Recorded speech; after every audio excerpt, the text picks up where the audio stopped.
the EFINA podcast. Good morning, everybody, and welcome to today's podcast of the EFINA podcast series. In today's episode 6, we will be discussing an interesting topic, which we have titled Designing for Women, Empowering Households and Communities. The EFINA podcast is a multi-stakeholder conversation platform where we discuss issues that border on financial and economic inclusion, bringing to this podcast seasoned and experienced stakeholders, professionals who have done an amazing job in this space. And in today's episode, it's my pleasure to welcome an amazing guest, somebody that I've looked up to, who has done a lot of work around products, merchant, and all of those. At the moment, he is the Chief Product Officer at Sterling Bank. Now I've let the cat out of the bag.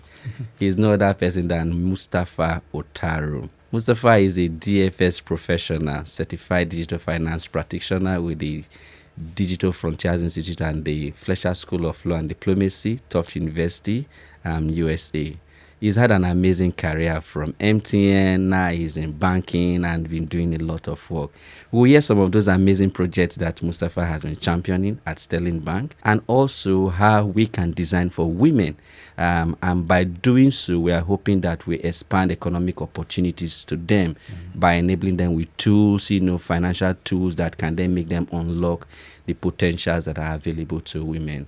Part of the conversation today will also be how to look at women-specific nuances while designing for women. Again, just to see how the woman, right, when empowered, can then unleash the potentials that men wouldn't even really unleash. So, Mustapha, you're welcome to today's EFINA podcast series, episode 6. It's a pleasure to have you. Thank you so much. The pleasure is all mine, Emmanuel. I think we've been having this conversation and finally it's happening. Yeah. Thank you so much for having me. Yeah. The pleasure is mine. Just to take your mind back, you've been in product, right? And you've been designing from telco, now you are in core financial services. Yeah. What is the one thing that matters when it comes to product design and product development? Let me put the two together. Yeah. I think what matters is what fits the customer. It's really, really important that at every point in time you're thinking product, you should be thinking the target. Who will the product be serving? Okay. What are the needs of the people? What are the uniqueness among how they use this product? We often miss the fact that, especially when you're in the boardroom talking about initiatives and ideas. Okay. People often miss the part that we're talking about human beings eventually in a very diverse settings where beyond the fact that there's a male and a female or there's a man and a woman that needs to use this product is the fact that there are other societal factors from social to religious to economic factors and also by extension to policy factors that are around how people consume, relate, and also even recommend the products for other people as well. So one very most important factor is in the corporate world where we for profit, we say the customer. Okay. So in this particular context, is the human being behind the usage of the product that really matter. Whether you're in the conception stage or you're even developing it, or you're at the testing phase, or whatever some people call it pilot phase, you need to ascertain that, again, that product is speaking to the target market or is speaking to the people you intend to serve with the product. Two things that you spoke to. First, the factors, right? And I'm going to ask, are these different for men versus women? That's question one. Yeah. Number two would then be, is there a difference between humans and customers? Can we contextualize this? Okay. Yes. The first question, yes. Okay. Men consume product differently. Women consume product more uniquely. How can you expatiate? Women have the responsibility of caregiving, right? For Okay. instance. Yes, maybe men in the recent time are becoming more involved in that area. But My father would traditionally- disagree that they've always been. Yeah, so traditionally, Okay. women have the responsibility of consuming, especially when it comes to financial product. One, even if she works, she earns her own money, right? and in a societal setting, she has responsibility not just for her kids. Most times, especially in our cultural settings, is a woman or is a girl child that will remember the father to, I want to send to my father. As a male child, I'm just giving a context. Yeah. As a male child, until you are satisfied and your family says that you don't remember home. But I can tell you that it is girl child. It's evidently proven that it is the girl child or the woman that will remember even her parents first, right? So what that tells you is that if you're designing a product for these two contextual people, her own needs or wants might be different, or not just significantly different from a man, that all he does is just simple savings or buy things and the like.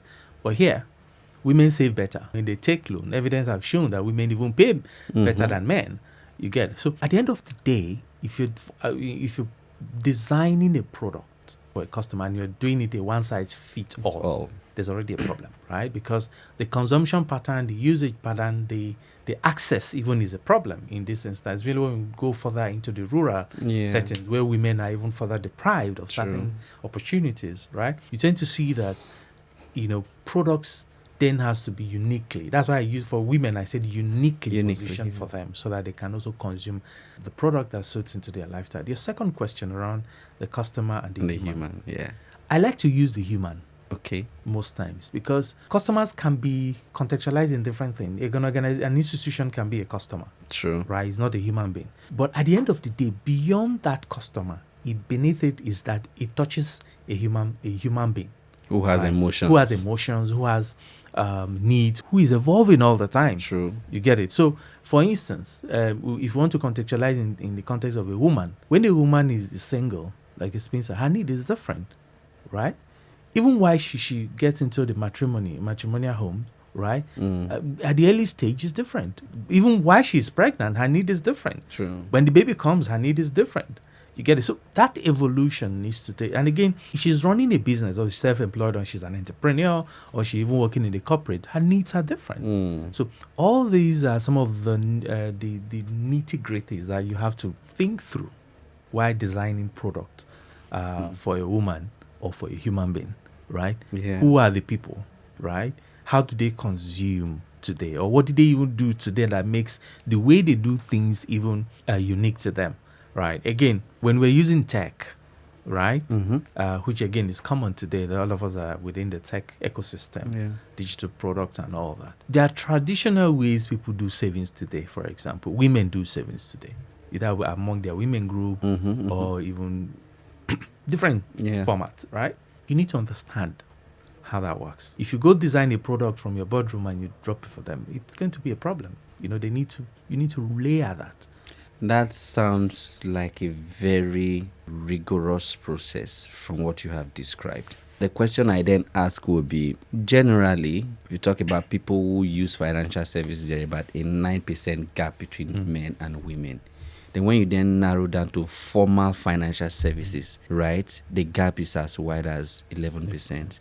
Women about 54 to, So the question then is, if we know all these things as financial service providers, why do we still have, and this gap, for the longest of time I started doing financial inclusion from a research to intervention far back 2016, that's from 7 to 9 to 11% gap has always been there. So if we know all these things as financial service provider, why has this gap persisted? What could then be the barriers? So why? And if you could just explain as to the why. So my perspective, which I don't think is far from what it is the fact that we are focused on financial inclusion and not necessarily economic inclusion. I think both needs to work together to really, really and genuinely break the gap. Sadly, I always feel that we like talking about it, speak the best of English that describe it, but we're not genuinely doing the work around it. And financial services or corporate entities can't do it alone, or the EFINA advocacy programs can't do it alone. You need the government to do that because there's a lot around policy and regulation that should push that.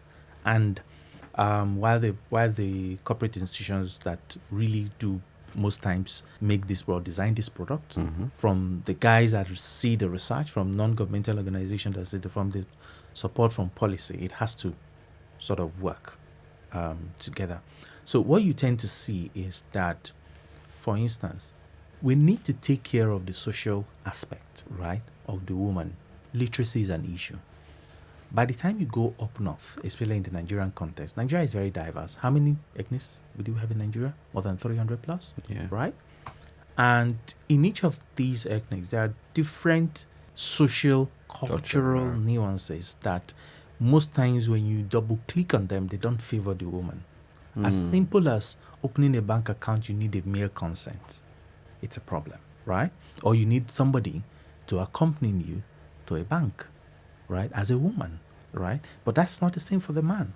Or a money agent cannot go in to see a woman because the woman is secluded. And that is cultural. That's not going to go away. But then policy and people that are in the institution and EFINA, your program as an advocate for some of these policies, need to now specifically work around the kind of services or products that can go to these people. There are two different things now. When they can't come, how do you make it available to them? Because the truth is, if we do not empower them economically, they can't. It's when you can't just open an account and you think you've included somebody or you've given the person a product. True. The person needs the fuel that uses the product. It's money, especially for financial services. At the end of the day, there must be money coming through. True. If the woman is not empowered to be able to have a viable economic exchange, when I mean something that the person sells, either a trade, even if it's a full-time housewife that is dependent on the husband, right? How does she even know that she can, from the savings, from the stipend she gets, she can make a savings for herself for certain opportunities or certain things she might need in the future. So I think if we look at inclusion from an economic empowerment perspective, again supported by core or genuinely designed social intervention support from the government, I think that's when we can truly bridge that gap. I think we've been paying a lot of lip service to it, really, in my opinion, right? So again, inclusion, financial inclusion, economic inclusion, also cultural equality needs to be addressed to really, genuinely addressed. What that means is that there are design programs, there are strong advocacy, from a policy or regulatory shaping perspective that should really support that. There's been a lot of convention, a lot of sit-up, a lot of legislation around it. But again, at the end of the day, it does seem that a lot of these papers are just in some places and the real actions are not taken to the grassroots. You get it? So that's my opinion, really. I have a very important question. So, talking about gender responsive designs, for instance, you design products, one woman, for instance, right? Yes. Tell us your experience. Because you just talked about the sociocultural factors, navigating the challenge across different geopolitical or cultural diversities, right? In pushing your product that you have built and by extension your knowledge of the industry. From a government point of view, what do you really think are the barriers? So I'll paint a context. We have the government, the JIP program. We have Trida money, for instance. We have different interventions that are being built, right, in time past, and they're even still on now. At the moment, AfriGo is in partnership with NIMSI to roll out a general multipurpose card that is then supposed to use to drive some of these interventions, social safety or social welfare programs that you talk about. Part of the thing that you've alluded to now is that we need this kind of impact economic intervention programs to be layered on these products so that the woman has continuity to use the product, because the product is now a tool, a vehicle, a channel, or a store of value, through which you can then unlock those economic empowerment programs, right? What then would you say has been government's response, right, in adopting these products that are uniquely designed for women so that they are not just restricted to you send money to me, I send money to you, that you can then have a program that is built around them? Have government really been able to buy into some of these programs that because you will have done your human-centered design from what you have painted, that journey mapping, to understand the behavior, the psychographics, layer them on the demographics so that you are able to then come with this product, serves the specific needs, is adaptable to this scenario. What has been government response, or even development institutions response to working with financial service providers or adopting some of these innovative solutions to make sure that they scale? To be honest, I think in the time past, it hasn't been as smooth, especially working with the government around this. Okay. In recent times, I'm beginning to see a lot of Traction. Okay. Maybe not traction, a lot of improvement. At least when you are in the room and you speak to them, they're excited about it. Okay. They want to get into it. They understand it. They understand the need for it. Before it's even a struggle for people to sit in the room and for people to see the need why you're doing this. A lot of time, why again, if you all the intervention you mentioned, why there seems to be skewed towards the men is because, let me tell you, as little as people going to queue up for this event, women are disadvantaged in terms of power push. A pregnant woman who goes stand in the queue, is already disadvantaged because True. at that stage she is. You get it. A man will just push her away, and of course, whoever gets in the line first. True. I mean, this thing I've just said, as trivial as it may sound, it's a major issue. You see, at the end of the day, it is skewed towards the men. What we've seen, one woman predicts me in sterling, particularly, but over time that product has also evolved. Okay. Right. The product in question, right, is specifically for women, right? From if you are into distributorship, it gives you advisory. If you want a mortgage, if you want to rent, as far as entrepreneurship, it gives you certain advisory.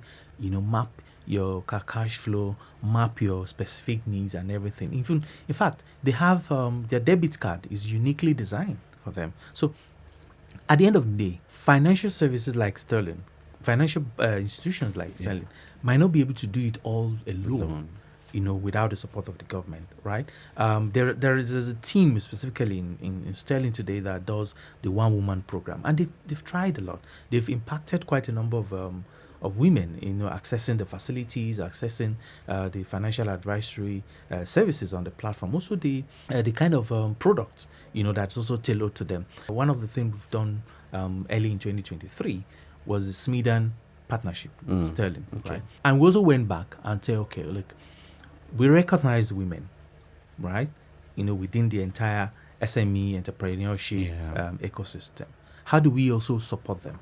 And what we did was that we also said, if you recall, that the loan partnership was about 9%, and you can't get that price anywhere, right? Was that, okay, let us specifically target women, to under the one woman program, for them to have access to that. And we had very fantastic testimony. What we then need, right, is that's a partnership with the government for that's Smedan. Smedan is a government agency that's in charge of the small medium scale enterprises.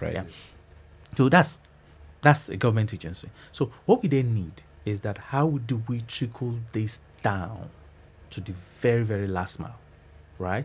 The local government, the state government, up to the federal level, because the real impact you really will want to make is at that grassroots level. Record keeping, identity is still a problem, right, in this country, despite the NIN, the BVN, and all that. You get it. So women, if you also look at the statistics on this identity portal or database, you also see that it's skewed as well, right? Women, the numbers shows that not as many women have the NIN or the BVN, But when you then flip it to voters card, for instance, you then see more women. Yeah. So it tells you. However, the NIN is not the foundational ID. Okay. You get it. So it's important that we understand a lot of the nuances, nuances of this, so that again, when we are designing, whether it's a service or it's an intervention or social intervention, in my opinion, these are the things you need to take care of to really get the right impact or outcome that is desired. So yes, the kind of advocacy EFINA does, right, I think it needs to be strengthened, continue to be strengthened, as you guys have always done over the years, right, to bring out some of these things onto the table to really work with institutions and governments. And when I mean government, from the very local government to the federal government, Even the community even the level. community level kind of advocacy or support for them, for us to all come together and design things that are really, really impactful. You get it? So because even that's why you see that intervention program seems to struggle, because we don't actually do this handshake. yeah. We're doing a lot of it for all kind of a design, right? Yeah. It's against taking care of everybody as it uniquely fits them. Let's look at the design process, because we're talking about designing for women, empowering households and communities. In my mind, from an HCD background, would then be, if I have a woman that I'm building a persona around, right? I'm not just looking at the woman, I'm looking at the family around her, the community around her, the institutions around her, right? So you call it an ecosystem mapping, right?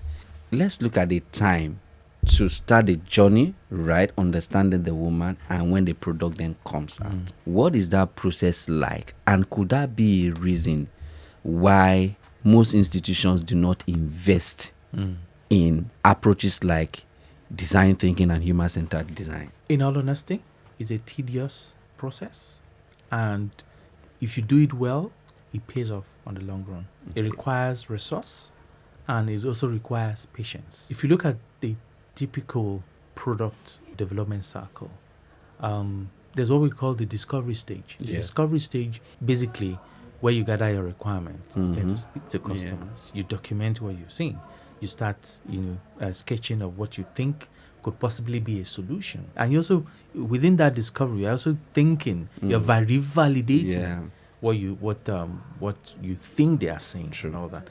It takes time, right? It also takes a lot of knowledge from the person also also administering that kind of process. To do. In fairness, I don't think there are a lot of institutions that go through that rigor. And again, that also tells you why we miss it all the time, right? And we try our best, in the sense that we understand when we identify to say there's a problem. Everything must start from a problem perspective, right?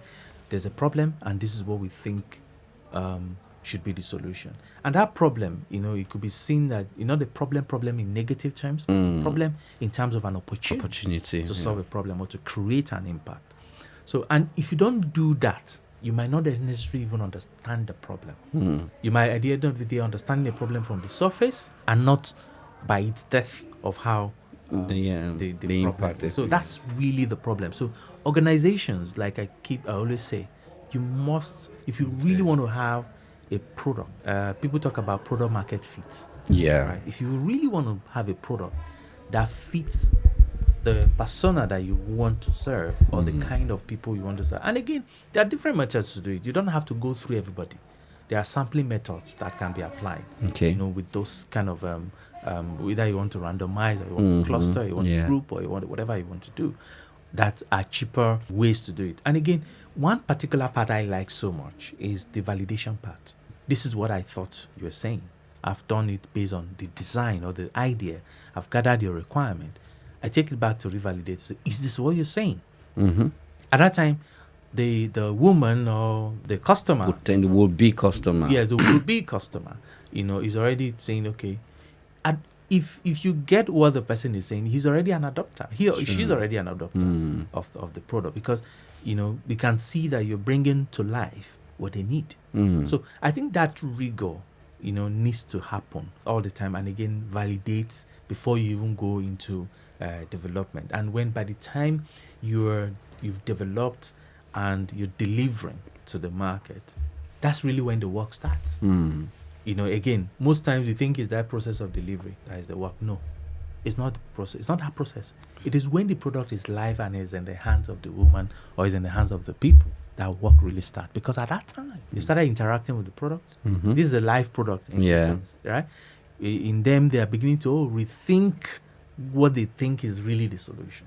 At that time, as the owner of the product, you're beginning to get a feedback. That's when iteration comes. Yeah. Right? You need to take it back and start iterating to make it even further fit for them.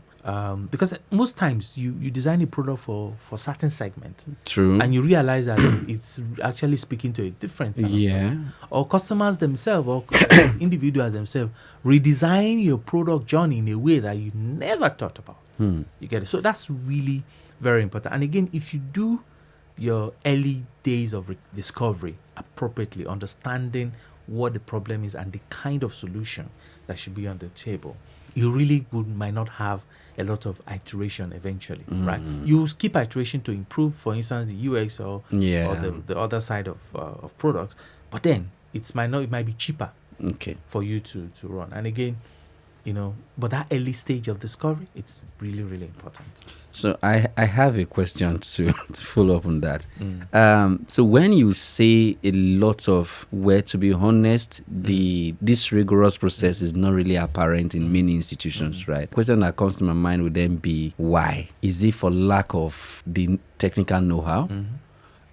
Is it for the fear of or want to take advantage? Is it they call in strategy first mover advantage, time to market? Is to so if I spend all the time perfecting, my competition will have been in the market. Is that the reason, or is it the financial resources that is required to commit into a product, comparing it with the time to break even, right? What are really the reasons why FSPs seem to shy away from a rigorous process like this that could then drive the desired impact? It's a combination of everything you mentioned, right? And they could be unique for different organizations and all that. But what I do know is that for profit organizations, time to market is a critical thing that it's always on their table. And that shouldn't be, or that shouldn't always be so, right? There's a technical know-how around it, right, as well. And I think that's where continuous education, continuous capacity building in that area, is required. But it's also costly, right? There's also the funding around it.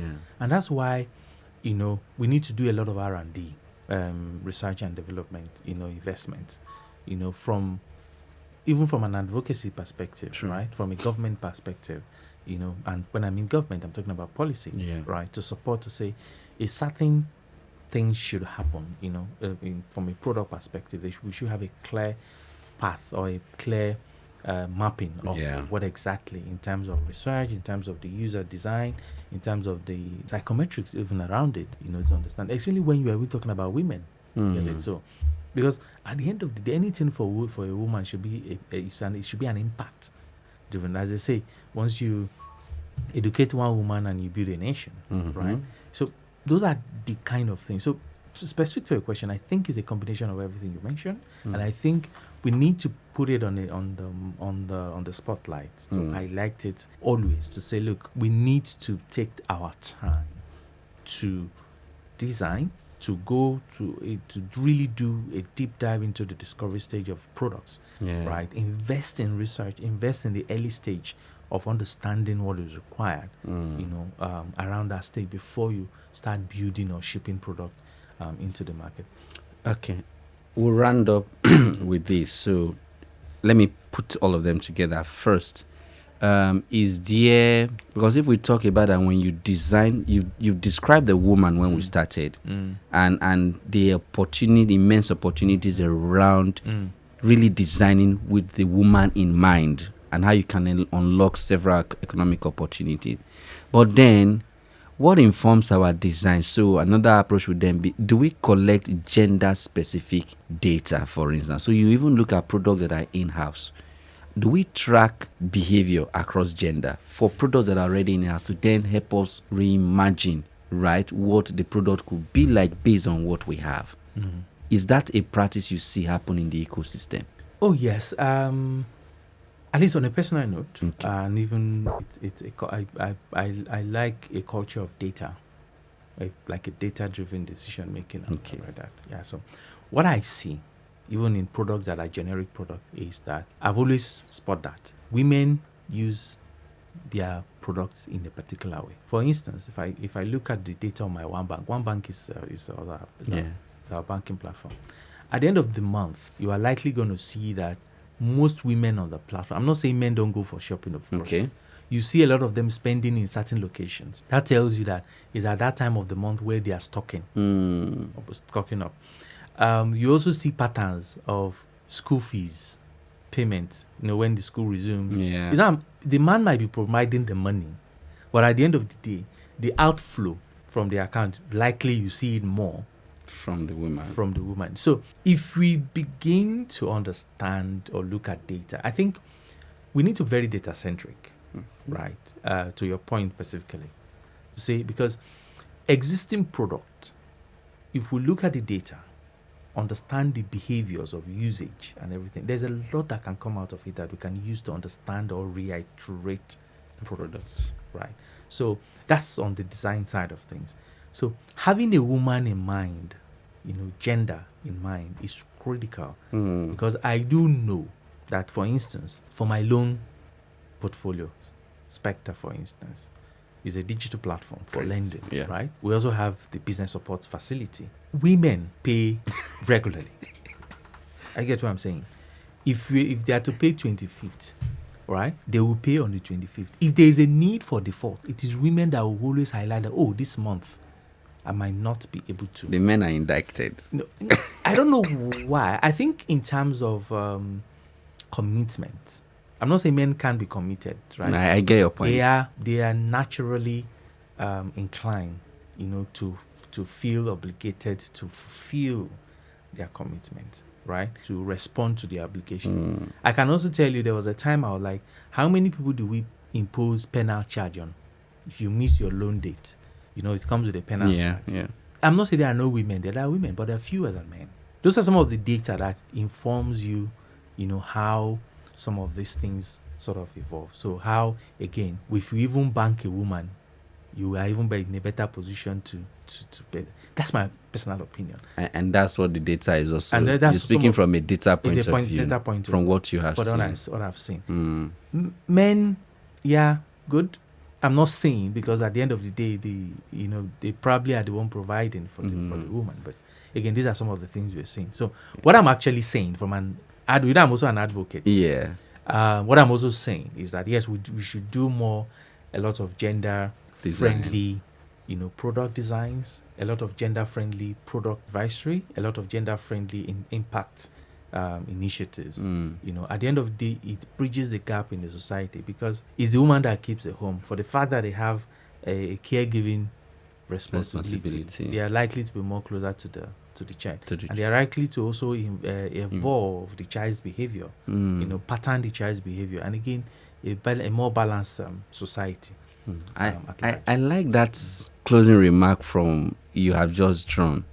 The nocturnal nature of the woman, right? And the proximity just means that they are able to influence the child, and their home, and even financial planning and all of that. So I think the topic you just summarized by saying, if you consider the woman and the product is appropriate, you're not just only designing for the woman, you're designing for the children. You're designing for even the children's children, because you will have modeled the child who then grows up, with good financial behavior and is even able to influence, the broader community. So I'll wrap up, but just to say, and this is my closing remark.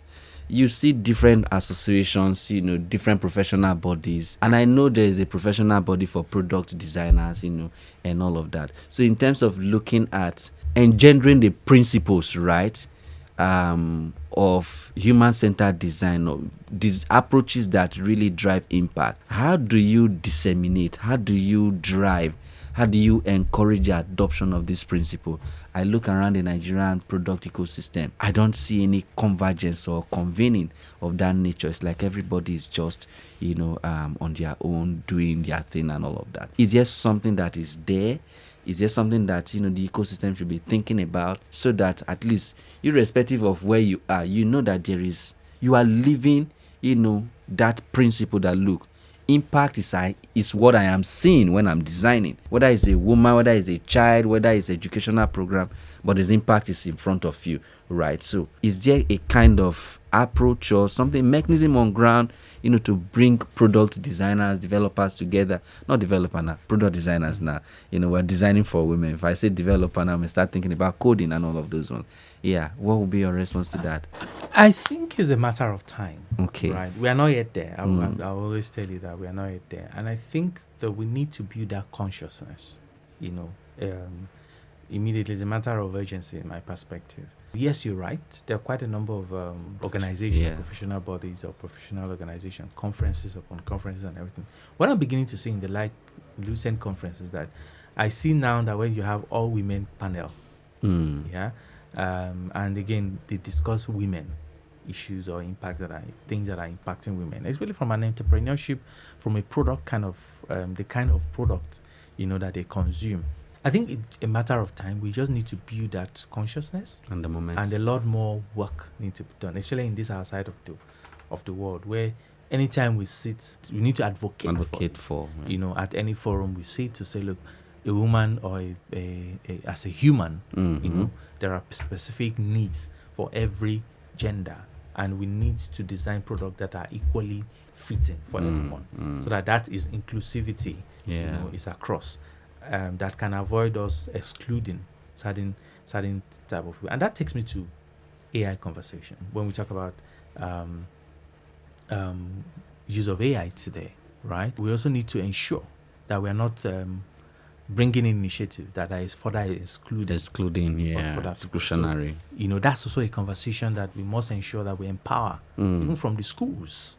You get it? That advocacy must start from the very early days of school, on how people, how children, ensure that, whatever they think or whatever they do, consume in terms of AI or technology, the nuances of, gender or equality, is that place. For me, I think is a place of, okay, we need to continue to do that advocacy at every level and at every fora that we all find ourselves. Building that consciousness among people is a critical. I know, there might be pushback early, but again, whenever you do it and, people see it, be sure that professionals are always keen, especially if they can see the impact. I think what we just need to keep doing is to put it on the table and keep advocating, especially for those of us that are already conscious of some of these things. People that are not conscious about it before, just make them see, what's needs to be done. It's a matter of time. Thank you so much, Mustapha, for coming. In summary, I think I've learned a lot of things from this. I never knew that some of these things existed, and I particularly like the fact that there is a product that even infuses advisory, specific to your business requirement, and it's not just at individual level. So there's a product for women businesses, there's a product for women as individuals, and all of that. And we have a team of women, a dedicated team, for this. And I think this is really what the approach to gender responsive design, should really be looking at. Thank you so much for coming.